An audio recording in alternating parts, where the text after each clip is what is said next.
Hello everyone, welcome to the House of Barnes. Today we're going to be shooting this out of my little 1920s cottage that you'll see in the profile picture for my page. And we're actually going to be down here quite a bit in the next year or so because we are transitioning this house from a farmhouse style decor into more of a French country cottage type decor.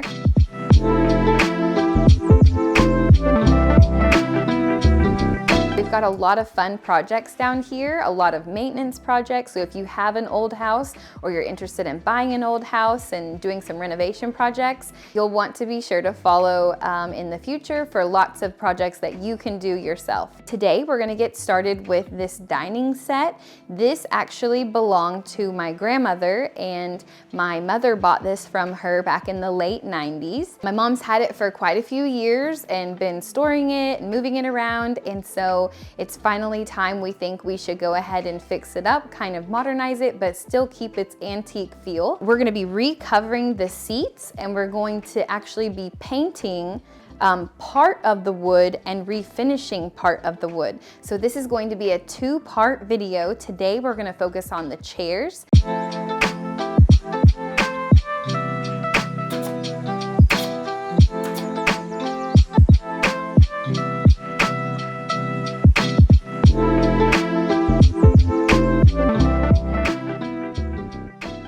This is gonna be super simple.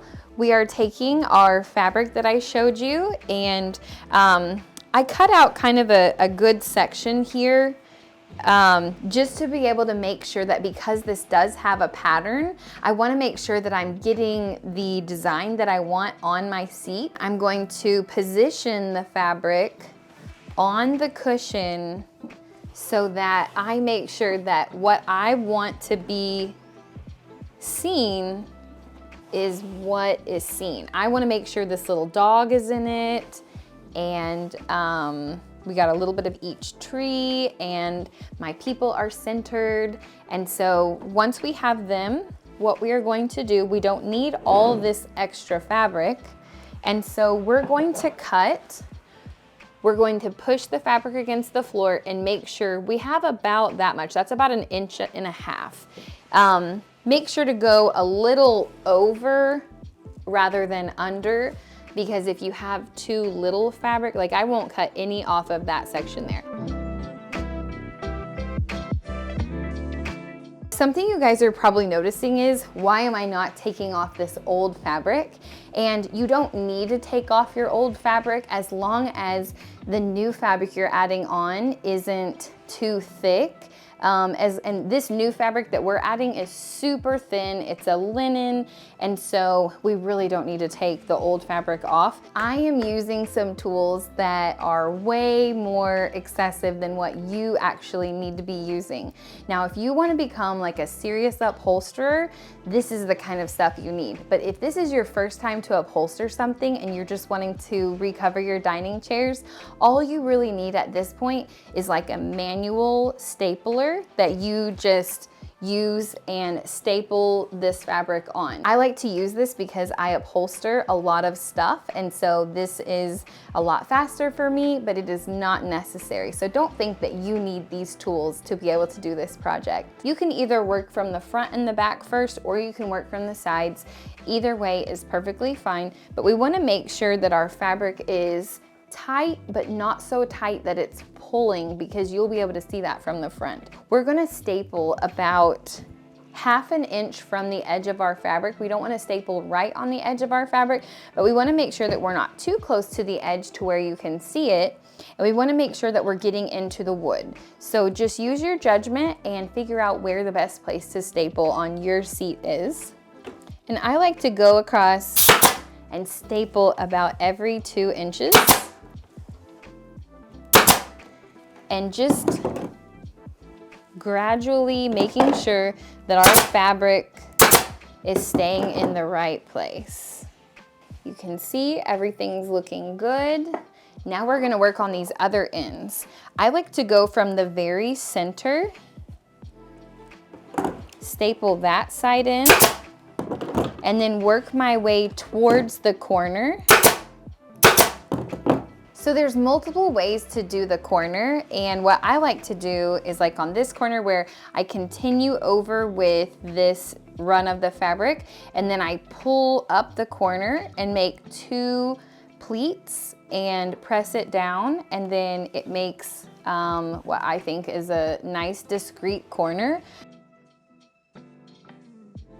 Now that we've worked all the way around and got everything stapled on, you have your finished seat, and you could just stop right here if you want, but I've got a little advanced tip that's going to make your seat look really professional, and it's not that much additional work. I have already sewn this piping type trim that we're going to put right here along the edge just to give our seat a nicer finish.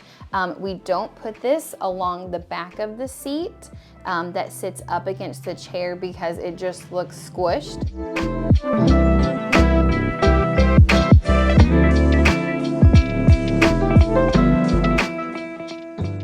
Now that we added just this little piece of piping around the edge, it makes the finished product look so much more professional, and you can see as it sits against the ground and whenever it fits into our chair, it's going to look so much better.